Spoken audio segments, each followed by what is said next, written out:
require, Father Abbot, that I, Gilles Fevloet, being in my 80th year on this earth, tell my story, that I explain the duress under which I chose the path my life has taken, and sincerely repent of all wrongdoing, that you may, in all good conscience, admit me to the brotherhood of the Abbey of St. Bartholomeus in the Principality of Alstadt-Gott. By the grace of God, I obey. It started when I was in the middle of writing the novel about my family, which was busy going disastrously and horribly wrong. And my agent had said, it had to say yet again, I'm sorry, Emma, it's really not working. And as part of that, I thought, well, I'm going to, obviously, one day I'll get this finished, touch wood, and I'll need to be writing something else. I want to be writing something else. So what do I want to write next? And started thinking about things and trying to find there's a sweet spot when you write for a living or write for part of your living. There's a sort of essential Venn diagram which has a circle that says what you're capable of writing, and a circle which says what you can sell, and a circle which says what you actually want to write. And the sweet spot is the space where they all overlap, and the lucky writers, I think, are the ones where that space is big. The overlap is huge and there's plenty of choice. And the unlucky ones are the ones where two of them may overlap well but the third won't. And so I was staring at that gap in the middle and thinking, what am I going to write?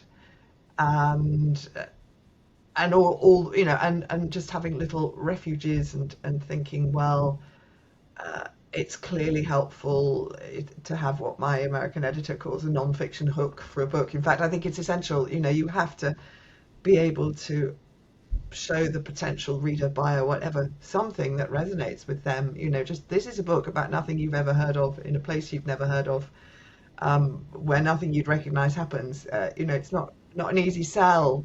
However fantastical it really is, however wildly imagined, there's got to be something that makes the reader think, oh, that sounds interesting. I wonder what it would be like to read that. But if you think about what the back of the book's got to say, it's got to tell you something about what that world is like.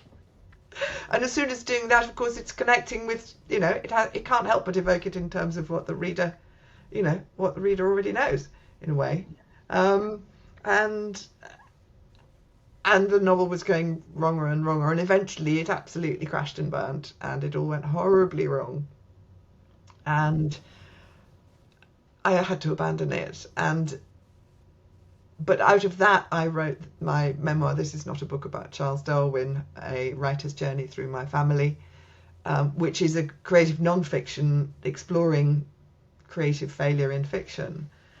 And sort of ticking along in the back of my head, after the family novel going wrong, was partly, was I just wrong to think I'm a novelist? Because I thought I wrote novels, and I also teach creative writing, and I thought I knew some of what I was talking about. And does this just tell me I'm completely wrong and deluded?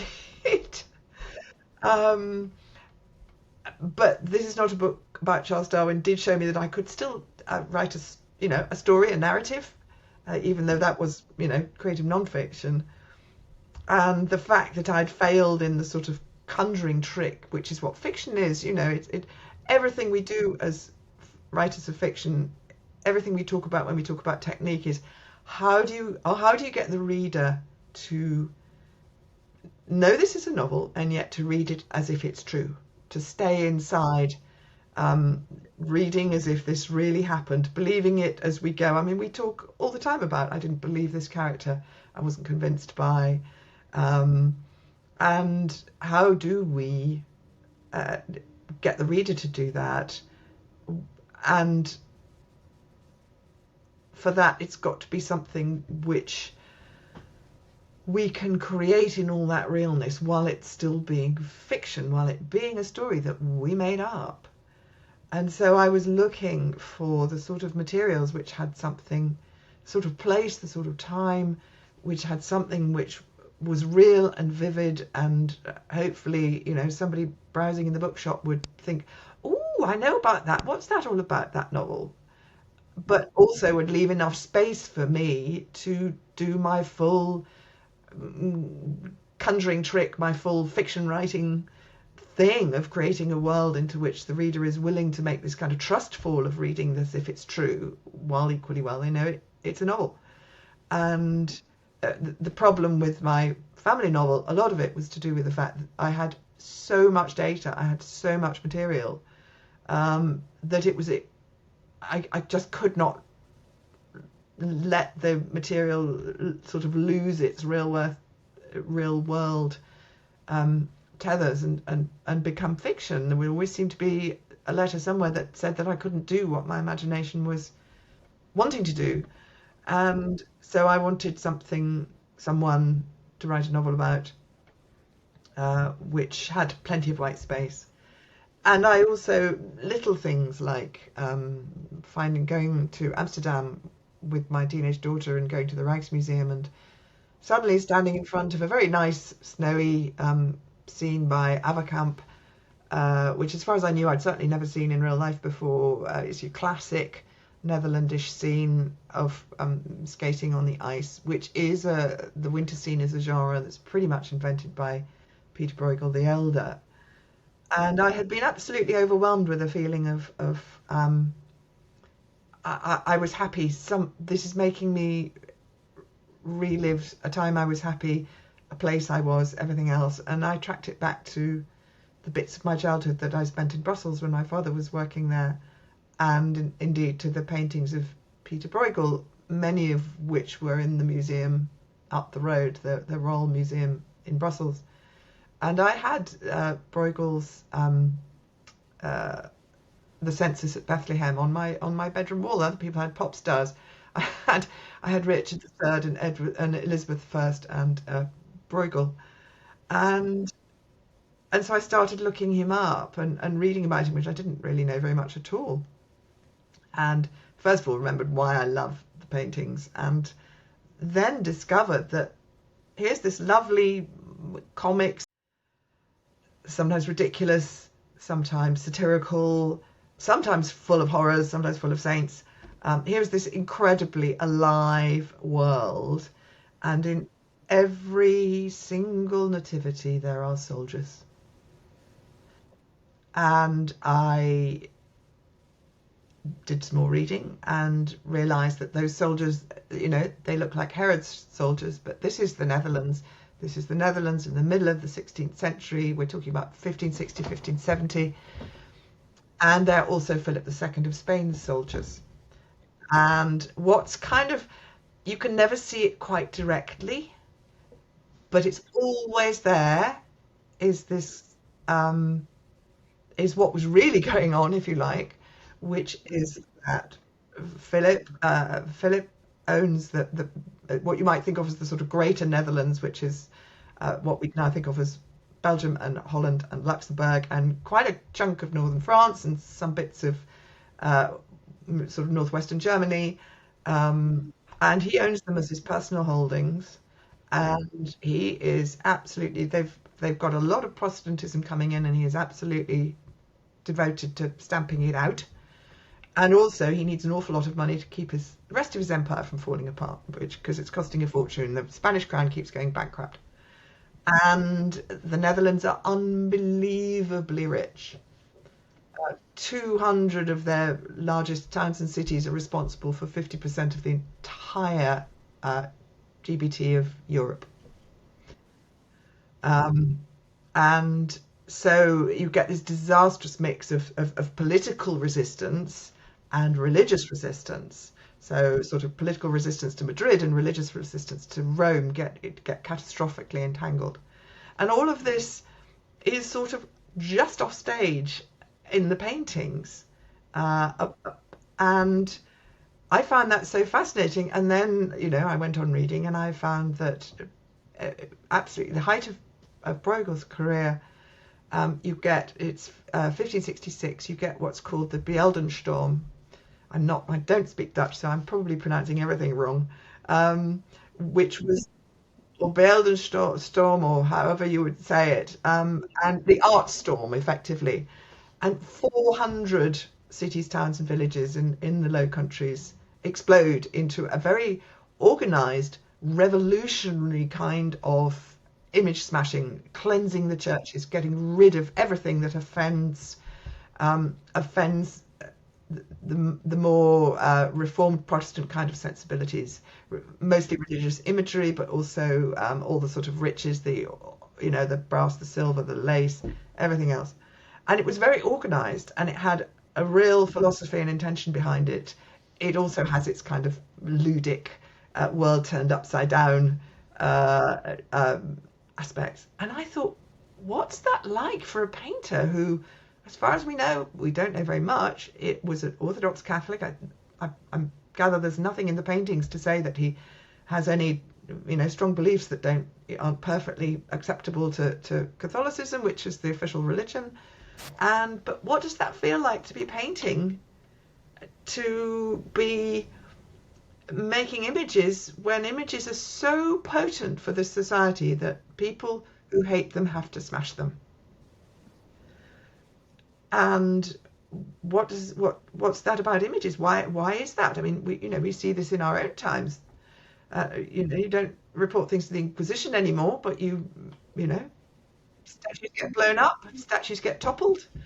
Um, and so I thought, okay, this is where my story is. This is absolutely where my story is.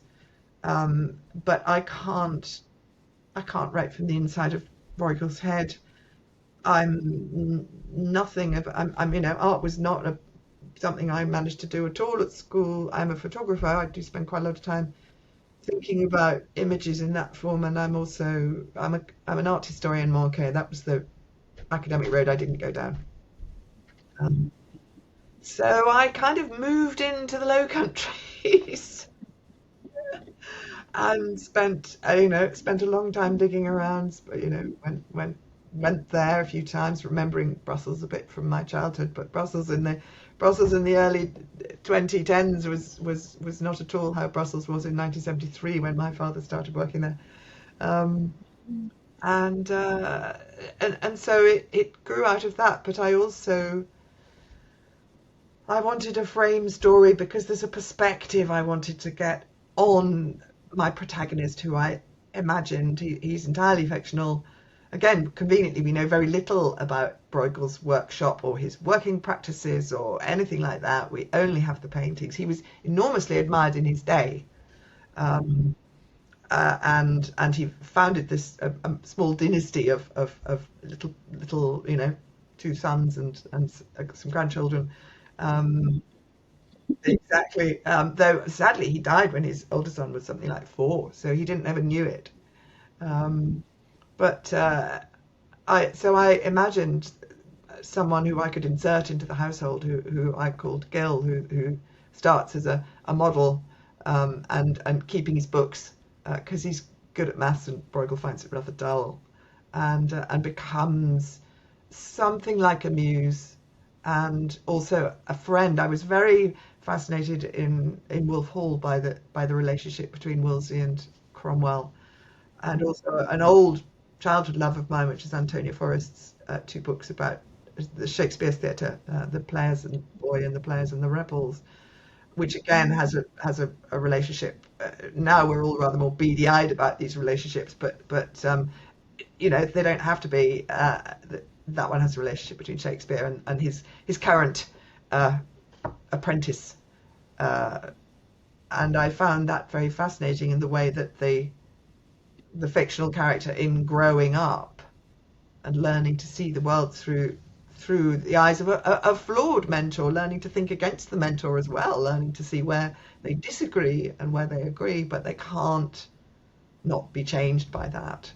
And so I imagined a frame of old Gil, um, in a fictional part of what is part of the Holy Roman Empire, the sort of the Saarland in what's now very near France, but and then was fairly thoroughly in the German lands, as I've called them.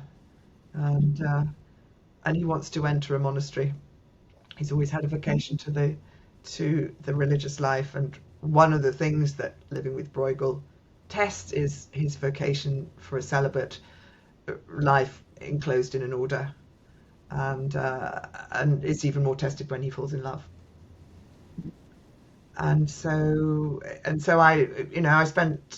I wove those two together and spent a lot of time getting it wrong as ever, um, and trying it out different ways and having beta readers say, I don't think it works, and so on, because that's how it goes.